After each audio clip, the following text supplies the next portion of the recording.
Hi, I'm Ursula from My German Family. I'm happy to announce I found the death record of my 7th great-grandfather who died in 1736. Yay! And it wasn't easy, and I thought I'd make a video out of what I've learned from this little piece of research. So this is the information I started with, and it's a marriage record of my 6 great-grandparents from 1723. So here we have, the groom is Joachim Stendel, ein Fährmann, a ferryman, auf der Elbe bei Below, on the river Elbe close to Below. Mit Jungfrau, with the maiden, Katharina Gutgen. Joachim Gutgens, eines Krügers und Arbeitsmannes aus Heinrichsdorff, an innkeeper and worker from Heinrichsdorff's daughter. So she's the daughter of parents who live in a village called Heinrichsdorff, and they do that in the year 1723. Now, the question was, where was Heinrichsdorff and which parish did it belong to? The couple was married in a village called Großboister, and that's in the district of Stendel in an area called Altmark, on the western shore of the river Elbe. And according to the marriage record, her husband came from Below, and that's on the other side of the river Elbe. So there's a river between it. And that area, the area where Below is situated, where the groom lived, is called Prignitz. So we have the Altmark on the western shore and Prignitz on the eastern shore. And usually a marriage takes place in the village where the bride lived. So I assume that the village of Heinrichsdorff was somewhat situated on the same side as Großboister was, so somewhere there in that area. But on the other side, I knew that, especially in this area, there's a constant movement between both sides of the river, between the Prignitz and the Altmark.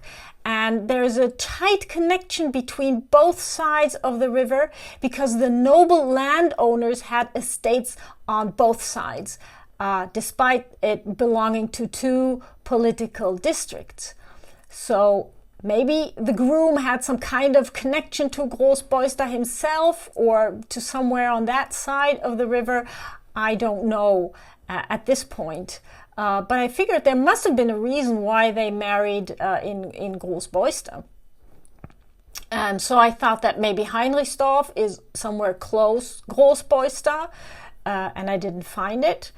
And then I thought, okay, maybe she just lived there. Usually the young girls left home at the age 14, and then they went to service somewhere on an estate or so. So she probably was a maid in Großboister, which is maybe why they married there. So maybe Heinrichsdorff was not close to where they were married or in that side of the river. I just couldn't find it, and I looked at all the databases, and I couldn't find it. And then I thought, okay, maybe it ceased to exist. We find that every once in a while if it's really a small village. So I looked at the old historical maps and didn't find anything. And then I thought, okay, maybe the village still does exist, but it changed the name. So I needed to look at the old historical books to find if it may be mentioned, and that maybe there's a hint to find Heinrichsdorff.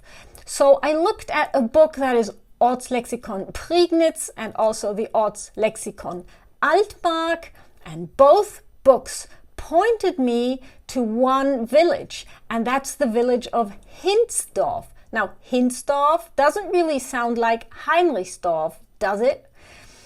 But it was in the area. It was close to Below on that side of the river, and it was on the other side was Großboister. So it was in the area, so it could actually work out.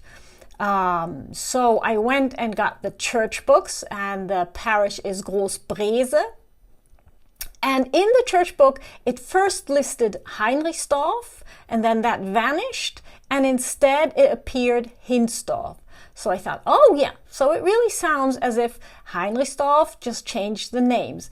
And then I thought a little about it, and then I thought I should have known before, because Hinz is the short form of Heinrich. So Heinrich is the long name and Hinz is the short name. So Heinrichsdorff just shortened the name kind of and became Heinrichsdorff.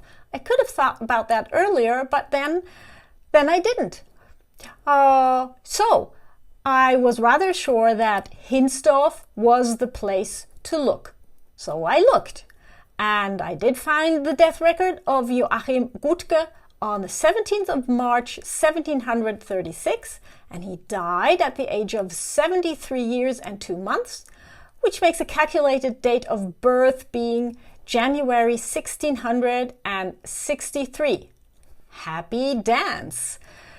But now I have to look for his birth, and that's not gonna be easy. I just hope that he lives in a parish or in a village that still carries the same name.